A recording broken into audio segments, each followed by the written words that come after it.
Hey guys. Hello, and welcome to another Kennametal webinar. Steve George and Danny Davis with you again. We hope everybody's doing well and being safe and everything else today. Really excited as always to be back with you and share some more information that we hope people will find helpful.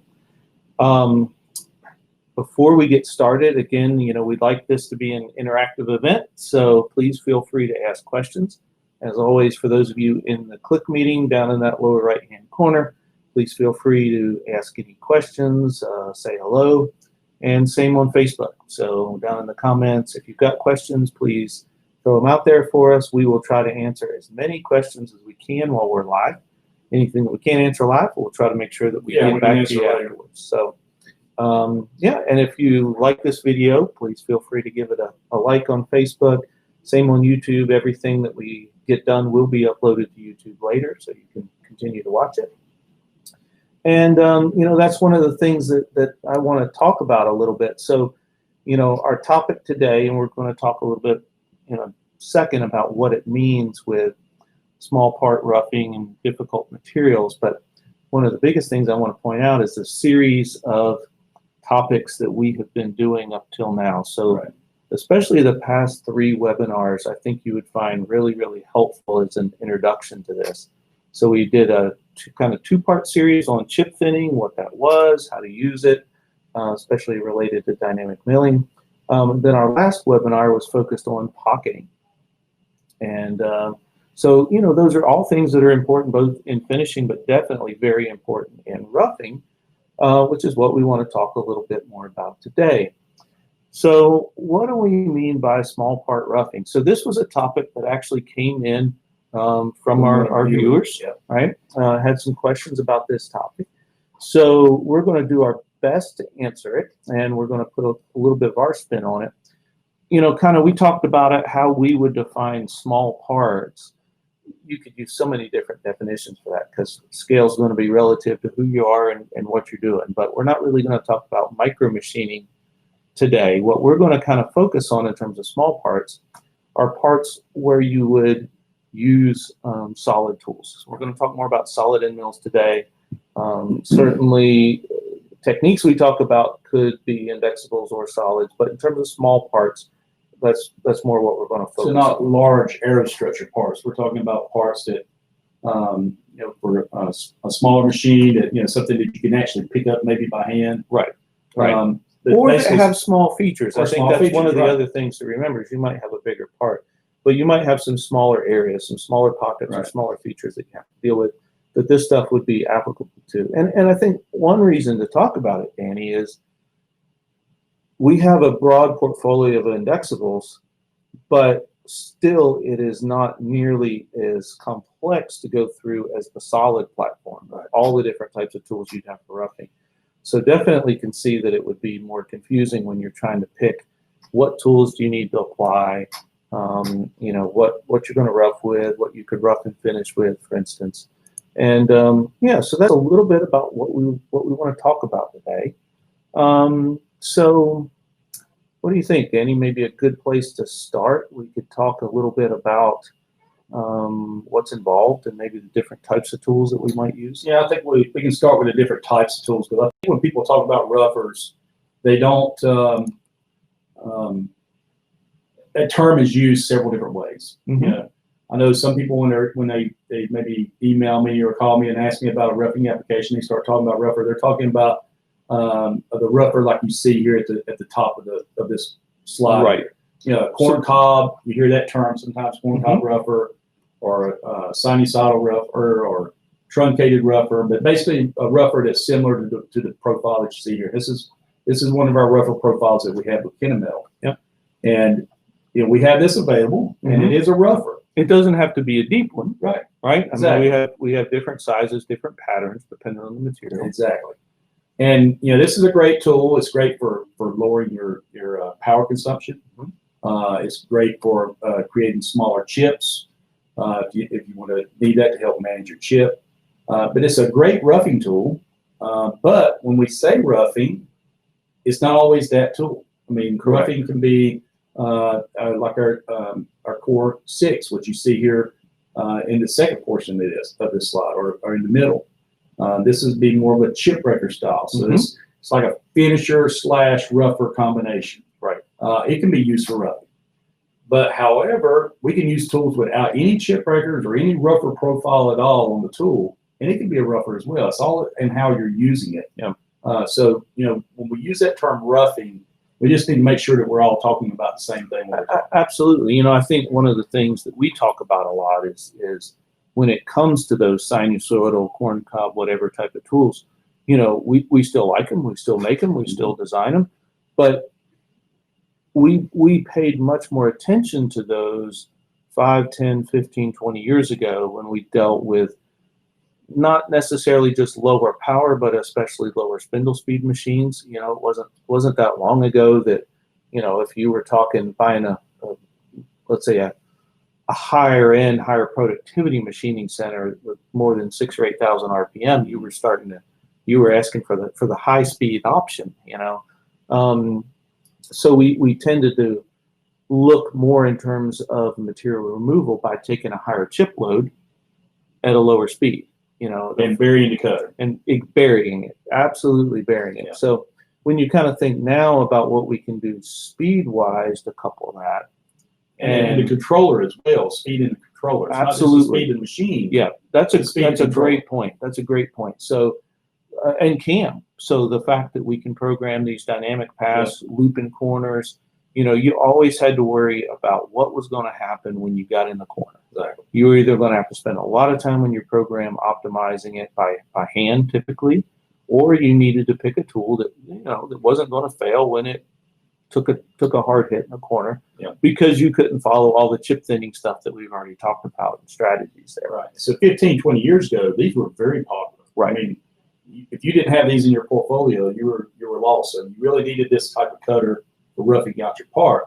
But today, I'm not saying they don't have their place. They still have their still place, do. Yeah. but not quite as much as they did 15, 20 years ago with the newer CAM softwares that we have and the machines, like you mentioned. We can go more into the Core 6 or to the Harvey 3 and use that for roughing applications. And again, if you're not familiar with those tools, so the tool in the middle here, the Core 6, that's more of what we might call a chip splitter. So you're not going to see the effects of that on your part. They're spaced out enough that it's going to shorten the length of the chip, but it's not designed from the aspect of chip formation like the one up at the top is. Yeah, the nice thing about the tool in the middle, the Core 6, and if you use the Harvey 3 itself in a roughing application, is that you can use the same tool for roughing and finishing. Absolutely. Where you could not with the older style rougher, like you see at the top of our page. And I say older because it's been around for a long time. Sure. But it's still a high-tech tool that it does really well. Right. But you could not finish with that cutter. You would have to have a secondary cutter in your machine to be able to come back and finish. Yeah, so it's a really good point, and that's one of the things to start thinking about in terms of how you're going to attack your parts. So there's part considerations that you need to think about, whether you've got pockets, whether you've got slots, whether roughing for you just means a bunch of face milling and peripheral milling, because then we're talking, there's a whole bunch of different ways that you can approach it. Of course, the type of material is then definitely going to play into it. Right. And then what machine you're working with. So if it is a lower powered machine or special lower spindle speed, we might think a little bit more about a true roughing tool. On the flip side, let's say the more dynamic the machine is, and by that we mean speed in terms of the controller and the machine itself, the more we're going to go toward the bottom of this picture. And if you're lucky enough to have enough spindle speed and an agile enough machine, and you're looking at something like a nickel alloy, like Inconel, stuff like that, then we've got another type of tool available, right? Exactly. We have our ceramic portfolio that we have in the solids. Now we also have ceramic indexable. Yep. Since we're trying small parts or small features, we want to talk a little bit about our ceramic mills. And this is our ceramic portfolio, or one of the slides of our ceramic portfolio that you see here in front of you. And yeah, I have a video that demonstrates Mhm. how this tool runs, and I'll pull it up right quick and show you before we get talking about it, and that'll kind of get everybody interested. So let's see here, we got pulled up. And then, this is kind of a silly analogy, but, we were just kind of talking earlier, and I said, well, Danny, when we think about it, our traditional roughing tools, they're a little bit more like a jackhammer. Mm-hmm. Go in, take out a bunch of material. We've got our scalpels, if you will, with something like a Harvey 3 that's going to be, very precise, take it all the way to a finish. Somewhere in between, I would call our ceramic tools a plasma cutter. Yeah. One, because of how they look, which you'll see in a second when they're running, but we're talking a huge stock removal really, really quickly. And it's just a very, very different process. So go ahead and play that, Danny, and let's talk through it a little bit. So so this video that you're going to see here is it's a 12 millimeter ceramic end mill, and spindle speed on this one, now everybody doesn't have this capability. This one has 40,000 RPMs. So this is machined in pneumonic 80 material, so nickel-based alloys is what this tool's designed for. But running at 40,000 RPMs, you can see the sparks flying. We obviously run this tool dry because we don't want thermal shock the material in the cutter. So you can see why we call it a plasma cutter. You can see how the sparks are flying off of it. It's basically plasticizing the material is what it's doing. So it's running fast enough that it's generating enough heat to plasticize the material, which helps reduce the forces and enables us to machine it, this material like we're doing. Obviously, you wouldn't be running nowhere near this fast with solid carbide. Yeah, so it's a great way of roughing. Absolutely. So just to kind of expand on, we've talked in a few of these before about heat transfer and conduction and things like that. And so this is a really good place to talk about it. We're talking about materials, when we get especially into nickel-based alloys, we're talking about materials that have a very, very low coefficient of heat transfer. Right. They will very easily heat up a tool. So in this case, if we take then what's basically an insulator in terms of ceramic and put against it, then we've got, let's say you're good on good, you kind of use that analogy. And in that case, we're still generating the temperature at the cut. I mean, certainly you got to put in X amount of energy to get the shear. That's going to go out in terms of heat. But now we're sending it out in the chip. And that's really what you see here. So the heat's going into the chip, not into the part, not into the cutter. Yeah. So that's the face mill operation. We also have a trochoidal slot that we did with that same tool. Pull it up. So while you're pulling it up, we had a question about, I believe this is having to do with the tool life, maybe until the edge is exhausted, or maybe the material removal rate. So it's certainly going to depend on what the actual material is in terms of both tool life and material removal rate that we can hit. But this does make me think of a point to bring up in terms of the ceramic tools, in terms of how they wear. Because if you haven't used them before, it's a good time to talk about it. It's a completely different mechanism. It is totally different. So if you're used to looking at carbide tools or high-speed steel tools, and you're kind of looking at your typical edge wear, the ceramics, they will chip. So it is a brittle material. But the cool thing is that as long as you have a piece of a cutting edge on one flute, it will still cut. Yeah, it is insane when you watch these things run and go back and look. If it's a radius tool, as long as you kind of piece that radius by multiple flutes going around, you're still cutting, because we're already starting with a negative geometry. So, our geometries are really designed to protect the edge, but also, you've got some serious plowing of the material going on already. And so it's a very different, not just chip formation mechanism, heat transfer mechanism, but also it's a very different wear mechanism. All right, so here's the trochoidal tool path that we ran with this tool. And again, 40,000 RPMs. So this just shows how quickly we can generate a slot with this tool. Now we can do full slotting with it, but not at these deeper depths. So this would use a trochoidal tool path instead. This does like a U-shaped pattern. Yes, and you know, so kind of showing showing this a little bit. You know, this is giving you again a few different ways to look at how you can approach roughing this material. We haven't talked about the ceramics, I think, so far really in any of our webinars, at least in detail. So this gives a little chance to get it out there. So now one of the things that this video really shows is that these are pure roughing tools. Right, you can see the big burr that we're kicking up here. So we have to be finished with the carbide. Absolutely. So we talked about we have our true roughers that we showed earlier. We have our let's say finishing tools, if you will, in terms of like a Harvey 3, but that can rough based on dynamic paths. We have the core family in between, which can rough and finish, and then again we have this, which is purely a roughing tool. But in terms of material removal rate, this is basically impossible to beat when we get into the nickel-based stuff. We did have a quick question about, is ceramic good with A36 steel, and is it cleaner? We typically don't recommend these tools for steel. One of the main reasons would be the tendency maybe to get a little bit more buildup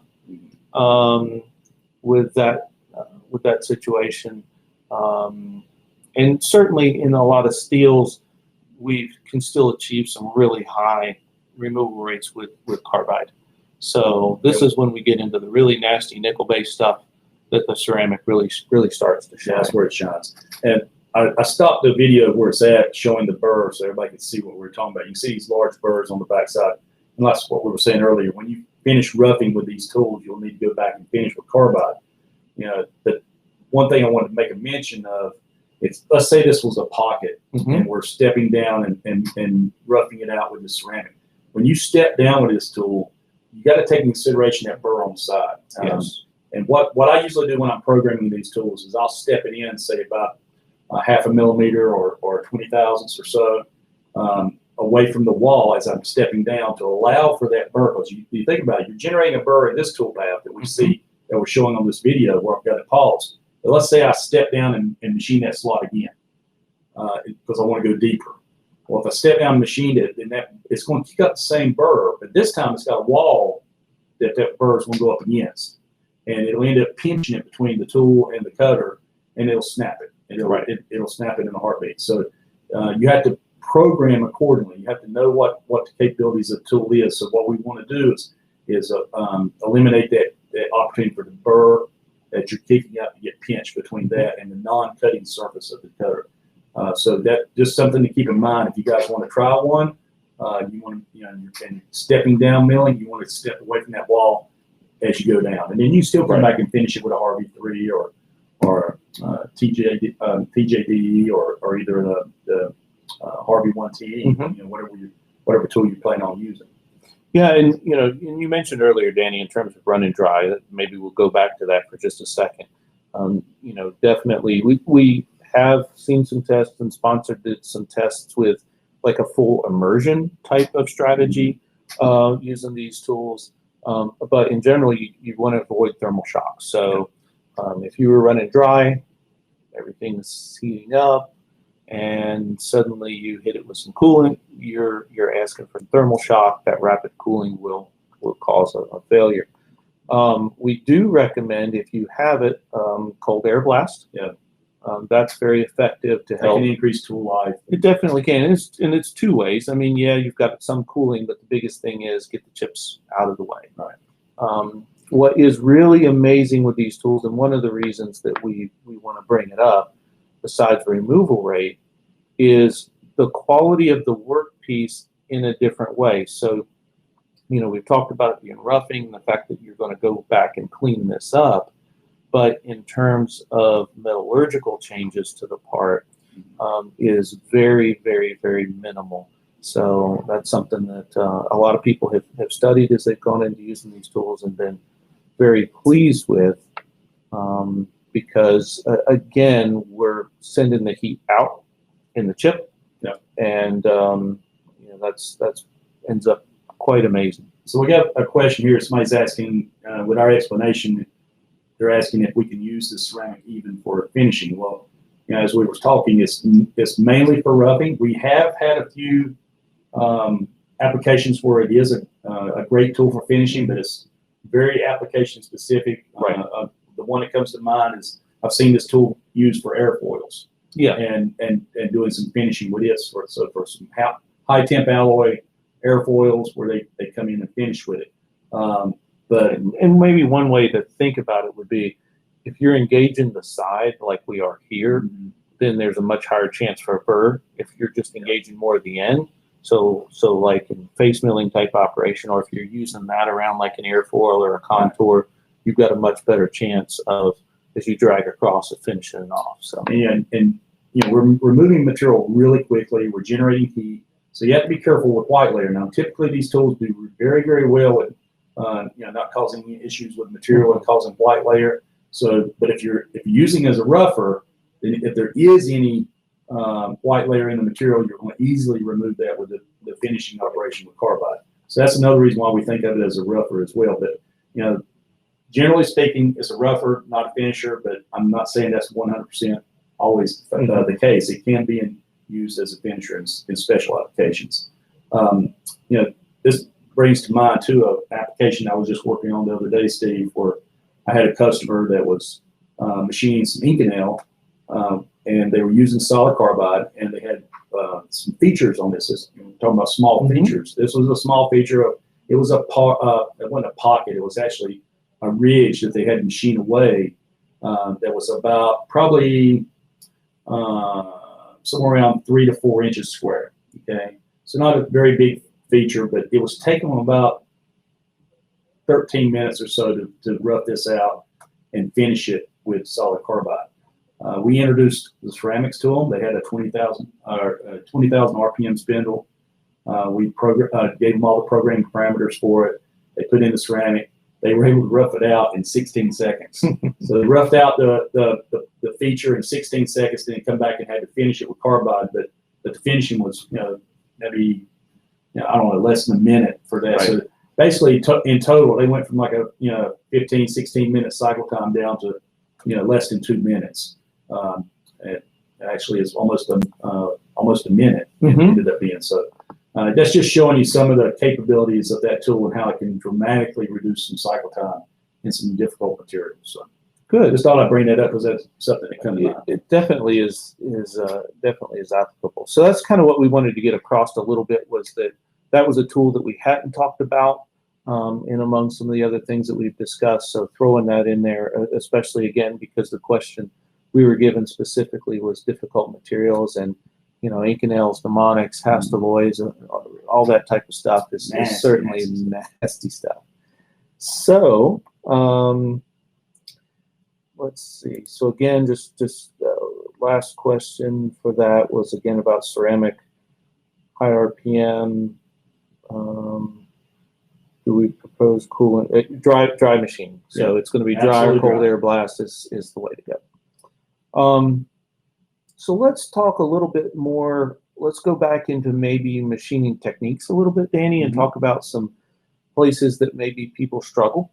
Again, just to kind of reiterate what we said at the beginning, our last couple webinars on chip thinning and on pocketing definitely apply in these situations. So often we see that people tend to treat smaller tools where they're not maybe maxing their machine out. They don't pay as much attention to their chip loads, especially in complex paths. But then they struggle with tool life, or they could certainly be a lot more efficient. So it doesn't matter whether it's big or small, that stuff still applies. One of the things that I think we could talk a little bit about is, let's go back to maybe some different types of pocketing. So there's some examples that we kind of ran out of time on last time that we could discuss a little bit about, you know, maybe some different ways to get into some different types of pockets and finish them out. Yeah.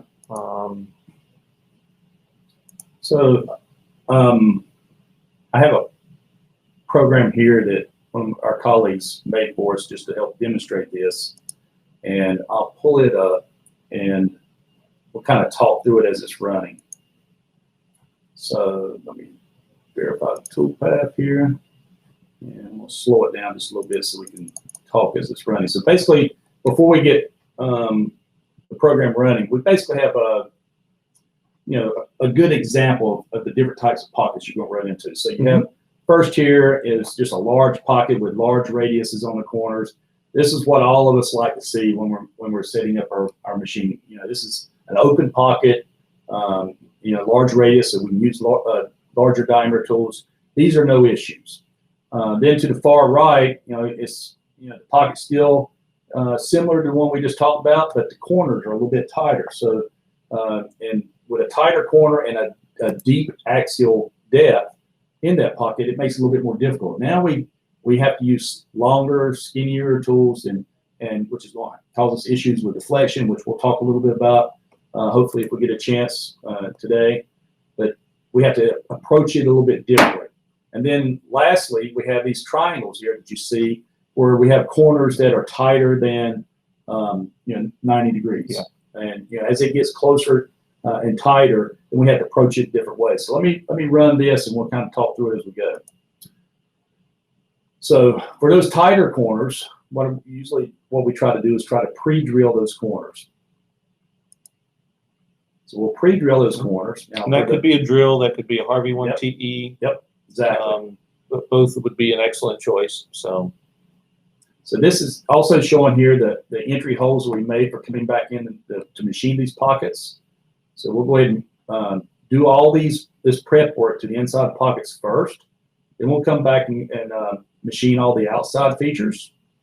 So I'm going to speed it up just a little bit here, Steve, so we won't waste too much time. Okay. So we'll finish it, rough the inside. And now we're going back to machining the pocket. So this is the first pocket I was talking about. This is the nice pocket that's nice and open, big radius. So we're able to use one tool for this, basically. Once we made our entry hole, and you could use the same tool for the entry hole. We can use a drill, or we can use, we just did this the other day in Latrobe in one of our tests. We took a Harvey 3 and we helical in and open up the hole, and then we can machine out the pocket. So we could have done every bit of this with one tool. We could have helical in with a Harvey 3 end mill, generate our entry hole, and then dynamic mill outward, and then loop the corners like we're showing right here. So this is one way of machining it. And once we get through finishing the corners, then we do our finishing pass. So the whole, and that's where we talked a little bit last time about considering your radii, both in the bottom and the sides. You'll kind of see that effect showing up here in the video of how that's finishing off the bottom corners. All right, so that's the nice pocket. This is the pocket that was easy. Now here's just a little bit more difficult. Again, now we can't use just one tool. We got to use a larger tool for roughing it out. We could have done it with a smaller tool, but if we want to work smarter, not harder, and try to maximize our capabilities, then we're going to use a larger tool to rough that out. Now we're going to come back in with a smaller tool and finish our corners. All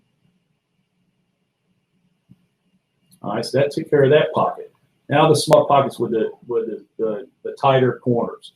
We're going to have to use a smaller tool with this, or dynamic mill it outward, and we're going to loop out the corners. But that pre-drilled corners really helps us out with being able to finish that tool out. So that technically could have been done all with one tool. It could have been a Harvey 1 TE, because we could have plunged those corners with it, and then helical in, get our starter hole, and then finished it. But you just had to approach it a little bit differently. So that's just basically showing the pockets that are the different situations. This was one that we planned on showing last week, and we did get a chance to show it to you. So this is a good follow-up to last webinar. Yeah, and it shows a little bit. We're going to show, we've got a question from Matt coming in about extended reach situations. We're going to cover that in a second in terms of one way that you can approach it. But this is one of the things to think about, because we do want to talk, if we have time today, about about deflection, basically anytime we can shorten those tools up is a good thing. But anytime we can take undue stress off, and that pre-drill in the corners is essentially what that did, right? So those would be very hard when they get that tight and that acute of an angle to not take a high chip load going in. So this is the deep pocket situation that we'd like to talk about. Yeah, we talked a little bit about this in the last webinar, but we just tried to demonstrate it with just some 3D printed tools and stuff. But this and is just a program. as a recap, so one of the things we talked about was, besides what you would normally think of in terms of regular tools going in to do this pocket, you could do high feed and step down to take a little force off the walls. But what Danny's about to show is an even better technique if you're somebody that has a 5-axis machine, or if you're starting to do a lot of particular parts and you're thinking about where you want to go capital-wise. This would be a really good example of why a 5-axis machine would be something for you to consider. Right. So the question you just got brought up was, what about neck tools? Well, typically this would be approached with a neck tool. Mm-hmm. It's a deep pocket, and we would use a neck tool so we get the maximum rigidity on the tool, and we would step down mill it. Now, I'm not going to show machining the entire pocket, but I'll show how we get down to the deepest point of it, and we could use the same tool for machining the entire outside of the pocket. So this is utilizing a tapered end mill. This happens to be a tapered ball nose end mill. We actually did this same process. This is not the part, but we did this for an aerospace customer of ours, where we sold them a custom tapered ball nose end mill to machine a very deep pocket as an aerospace part. But I'll show you the program here, just to give you an idea. Now you'll see in this program when it runs that the tool goes down in the pocket, and also the holder goes down in the pocket. So what we end up doing with this program, and by using 5 axes, like we said, is that the projection of the tool coming out of the holder is much shorter, right? Even though it's a deep pocket, because now with using a 5 axis and the tapered end mill, my tool is tilted off the wall, so that allows clearance for my holder to go inside the pocket and machine it out. So I'm going to stop. Second tab there. What's that? You can go to your second tab for the simulation. Oh, yeah. No, I got it right here. That's right. Okay. So let me pull this down just a little bit. And basically, we want to use every bit of geometry we can. So we've got the actual cutting geometry of the tool, but anytime we can take advantage of lengths, angles, things like that are all so very nice to be able to do like this right here so we can see it actually run. Okay. All right, so you can see the holder actually inside, and we're using the 5 axes to stay off the wall. So the front nose of that holder is clearly down in there, right? Mm-hmm. So, normally you'd have a collision otherwise, and it doesn't take, we talked about it last, it doesn't take a big taper. It might only be a 3 degree per side taper, 6 degree per side taper. But oftentimes that can be enough to help get off of the wall. Yeah, what we did for this customer is whenever they sent in a model of a part that we were machining, and then we determined what would be the best taper. Obviously, you can get too much taper and have clearances issues on the backside. So we generated the right clearance for him where he could get away from the wall, the holder could come in without touching the wall, and give him maximum rigidity and minimize the stick out as much as possible. It made a huge difference in his program. So one of the things maybe to talk a little bit about, Danny, we mentioned it about deflection. So, maybe let's talk about that a little bit, because that is definitely one thing that we do see and we do worry about a lot of times in talking to people. It's kind of, the more you play with it, the more you realize that tools tend to be, when we get into smaller tools, that the length to diameter ratio starts to grow. Just automatically, you're typically going to need a certain length to get down any given part. And so we start to stretch out there a little bit. But that's definitely something that we have to factor in. So, you know, we're generally always talking about, you know, what we can visualize as a cantilevered beam, right? And so there's a, you know, very easy and very strong relationship between, you know, the unsupported length and the amount of deflection that we're going to have. Yeah, we need to factor that in, right? Correct. Actually, I brought in the wrong slide here, so I apologize for that, guys. I had a slide here that basically gave some of the information about the effects of diameter for deflection and effects of length. And, you know, basically, and if you double the diameter, you make the tool 16 times more rigid. Right. If you double the length, you make the tool 8 times less rigid. Not more rigid, less rigid, obviously. So you have issues with rigidity on the length. Now, if I'll show you an example of a part a customer had. We had this actually happened this week, earlier this week. I had a customer that was machining some Inconel, and they had the tool. They sent me several photos of the part, but this is one of the photos they sent me of the tool. So they were using our RV3. Actually, it was our Core 6 in an Inconel application, and the tool was running good. They were getting over an hour's worth of tool life for this cutter, but they wanted to get the tool life just a little bit more so that they could get the complete part finished, and the total cycle time was going to be around a couple hours or so.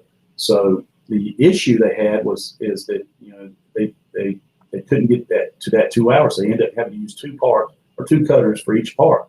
So this is the issue, though. We talked to the customer, and if we can, and they had no issue with bringing it down shorter. I don't know why they had to stick out this much, but they end up shorting that stick out. There's no reason why they couldn't get 2 hours worth of tool life and be able to complete one part with that cutter. So, you know, that's about maybe 600,000 worth of length there that they could shorten it.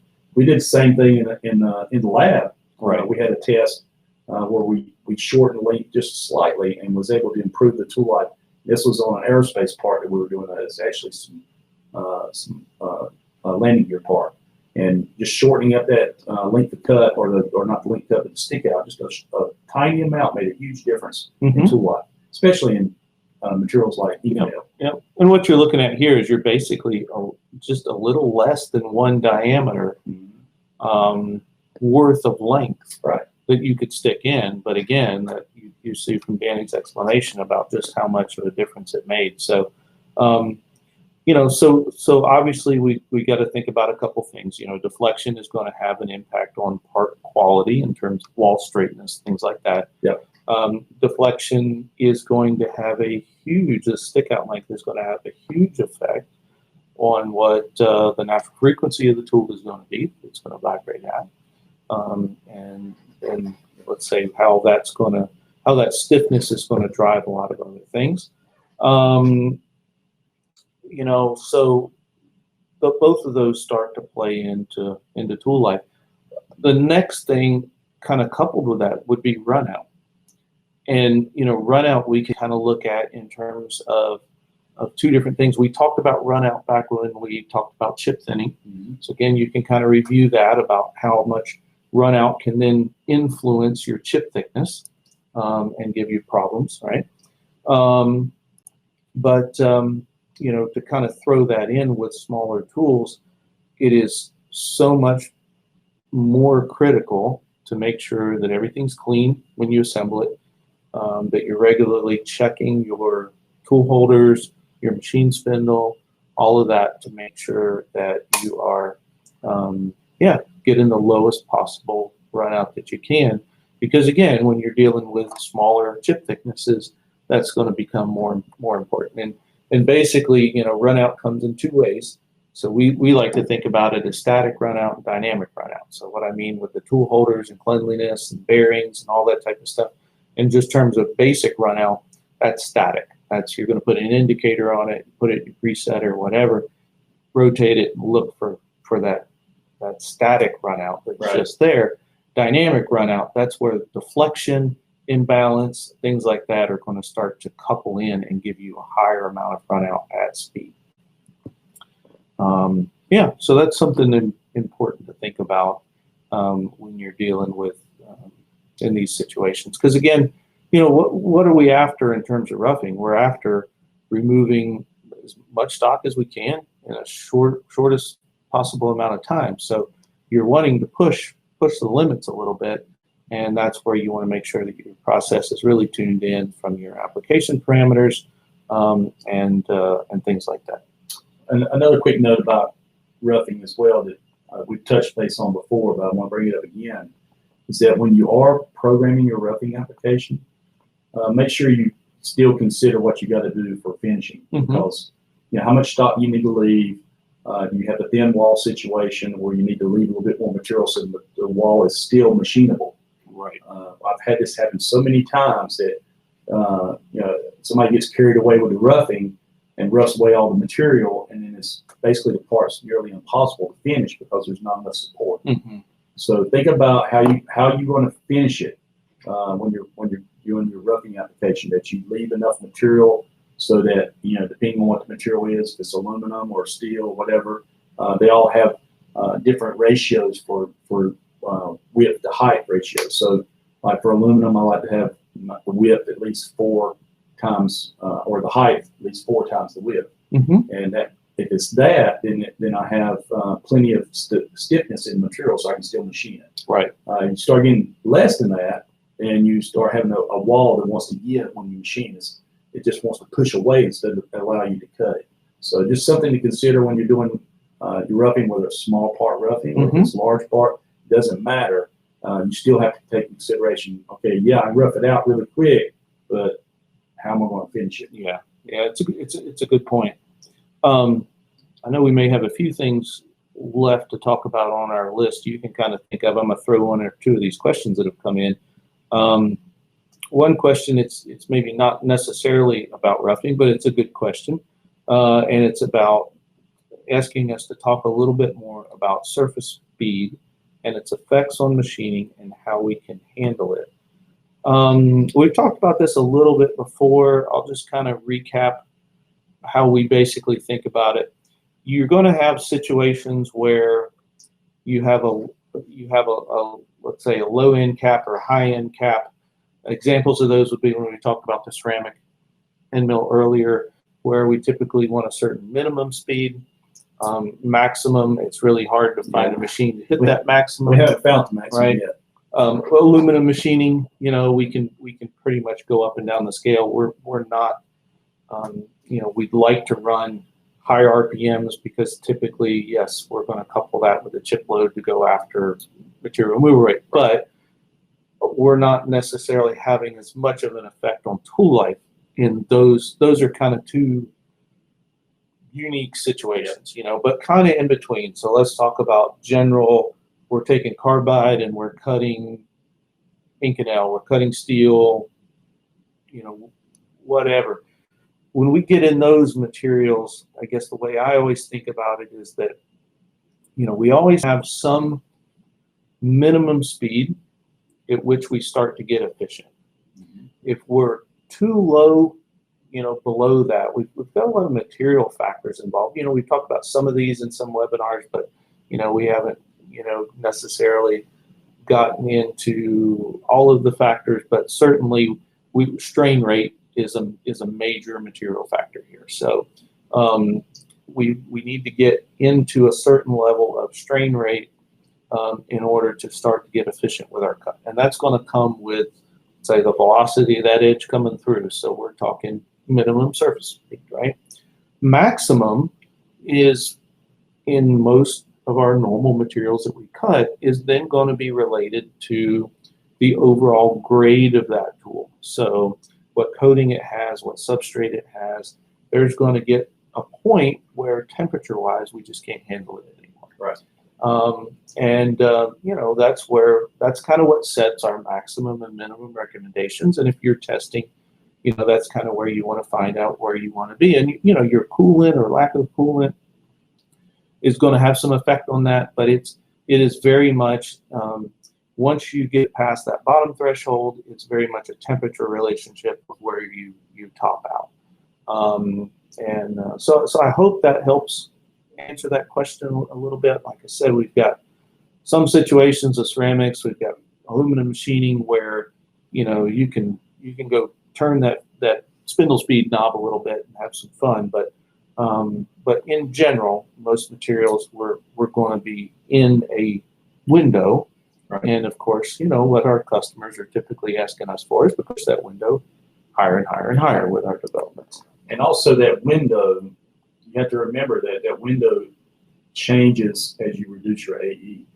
Yes. So if we have, if we're doing a full slot, the window is here. Okay. If we're doing a 5% engagement on the AE or the radial engagement, that's what when we say AE, we're talking about the radial engagement. If you change that radial engagement from a full slot to say 5% of the diameter of the cutter, then that window is not the same. You know, if you imagine a speed scale, you know, 0 surface footage to 1,000 surface footage. Okay, and we're machining maybe some high temp alloy. Well, your window for full slotting is going to be a very narrow window. You know, down here on the scale here, say around 70 SFM. Okay. But if we start reducing that radial engagement and get to a 5% engagement, then maybe that 70 SFM, instead of it being there, it's more like 120 or 150, absolutely, or even a little bit higher. So, and the other thing too is different materials have a different size window. And when I think about Inconel or high temp alloys, that window is really narrow. It really is. It's narrow, but when you get to say carbon steel or something, it gets much broader. So it's a lot easier to find a sweet spot for it, where you can get good tool life and good production at the same time. So just things to think about when you're programming it. As you reduce that AE, you can that window's changing, so you can speed the tool up because the amount of heat being generated is going to be much less. Yeah.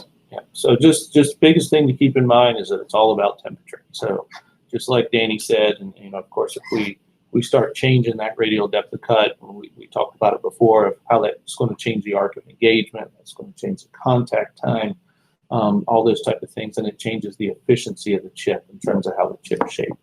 But absolutely, and that is one of the things to think about, like you just said, when you characterize materials, definitely their thermal properties, their stress strain curves, a lot of other things that we would look at really go into kind of where that window sits. So I see another question there about structural steel and a machine that doesn't have the clamping power but does have the horsepower. And this is specifically looks like for doing some slotting.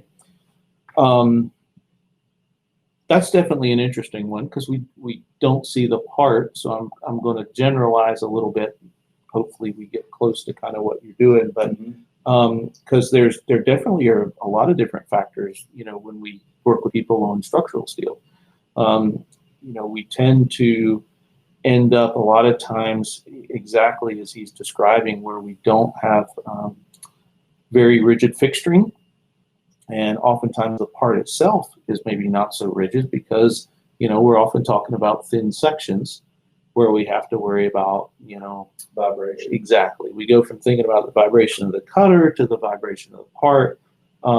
We also tend to end up with a lot of cuts that AP in terms of axial length can be very short compared to the radial width. And then we end up with not a lot of points of contact, which can cause us to have a little bit more difficulty there. But, we've definitely combated that before with going up a number of flutes.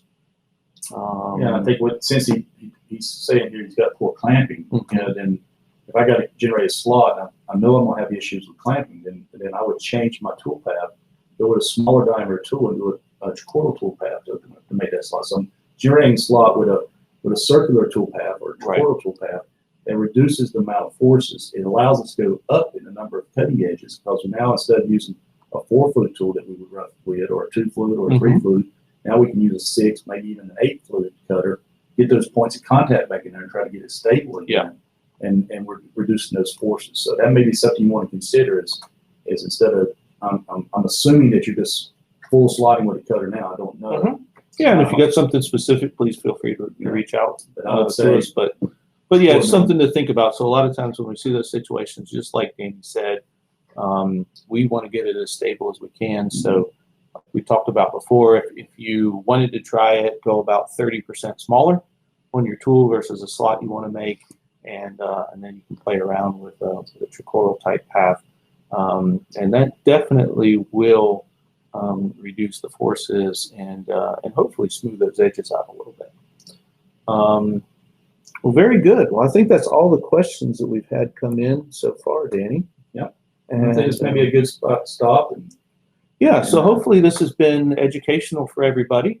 We tried to hit back on some topics that we covered and kind of tied to this to kind of show you how all this stuff starts to come together. At the same time, we've tried to answer a few additional questions and introduce some things like the ceramic tools. So again, we hope this is good for everybody. Please feel free to give us some comments. If there's topics for the future that you'd like us to discuss or particular problems that you're having. Again, feel free to check out the previous webinars. You can find them both on Facebook and also on our YouTube channel. And, we hope that this will be something that's, it's educational for people and that we can continue to help move our industry of metalworking and metal cutting a little bit forward. So, and I want to give a quick shout out to a couple of our colleagues that helped us out today that gave us our programming demos. Doug Carrillo and Mike Hoffman, both those guys were a big help to us today for those programming demos. Absolutely. To illustrate that for you. Yeah. Everybody needs to have a cam guru on their side. That's for sure. So thank you guys very much. And again, thank you to all of those all of those that help us and everybody out there that's checking this out. So yeah, with that, we hope everybody has a good rest of the day. Be safe. Take care. Till next time. All right. See you guys. Bye.